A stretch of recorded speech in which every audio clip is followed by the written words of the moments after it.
Hey, good evening. Oh my gosh, it's getting late. Today has been quite the day, hasn't it? Is it just me?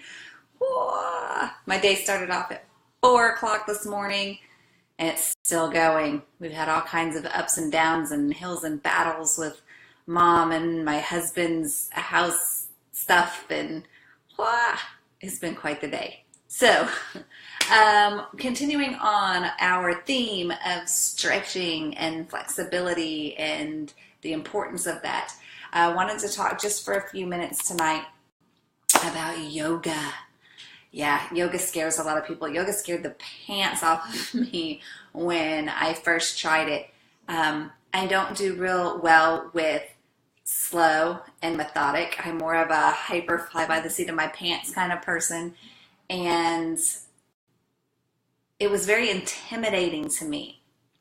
But yoga actually brings in both dynamic and static stretching together.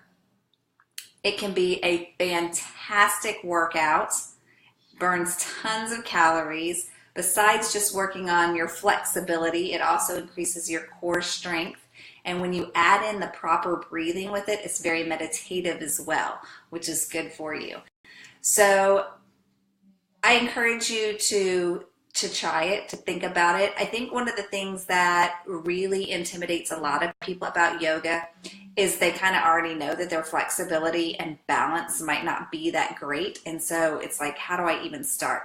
Well, you start by having a chair close by or a wall close by, and you don't expect too much from yourself. So most of the yoga programs that I have done, and I've never been to a yoga studio, I've only done home-based yoga, but it starts off, like we've talked about the rest of this week, with dynamic movement. You're moving through a flow of stretches, normally going through like downward dog and vinyasas, upward dogs. You get into your half moon pose, and if you have never done yoga, you probably don't know what any of this is, but they are moves that you flow through. You do hold for a little bit of time, but it's more of a flow state.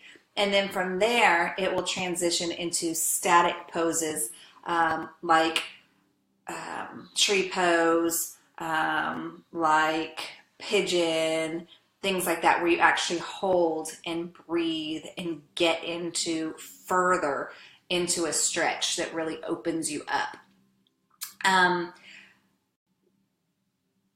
Crazy thing about yoga that I didn't expect is it's very low impact. There is no jumping around, anything like that. It's a very smooth state of things that are happening. And so I didn't expect it to be like a true workout. But boy, you are in this tight little space, not moving very much, and the sweat will be pouring off of you as you concentrate and really get into the moves.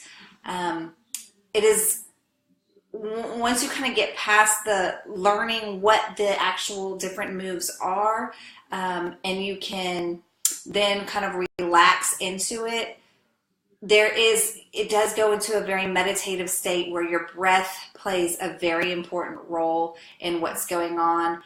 There's discomfort. I'm not going to say pain, but there's definitely discomfort that you have to learn to breathe through, and your focus continually goes back to your breath and how it's allowing you to get further into a move. But it's amazing for stress relief, for a really good workout. Like I said, building that core strength besides building your flexibility, and also working on your balance. Ideally, I try to incorporate yoga at least once a week. That doesn't always happen, but I will tell you that I saw phenomenal increases in my upper body strength and my core strength doing yoga. I guess that's all I wanted to say about that tonight. I am really off my rocker tonight, so I apologize. Once we got home, I had a big old meal of Sonic, had me a foot-long chili cheese coney, so that's kind of got my mind at a weird spot anyways. But you know what? It's one of those days. It is what it is. And some days are just kind of like that. I guess ideally I should be doing probably some yoga tonight and getting my mind right, but my body is telling me that I need rest. So that's what I'm going to do. I hope you guys have a fantastic evening, and I will be checking back in with you tomorrow. Good night, friends.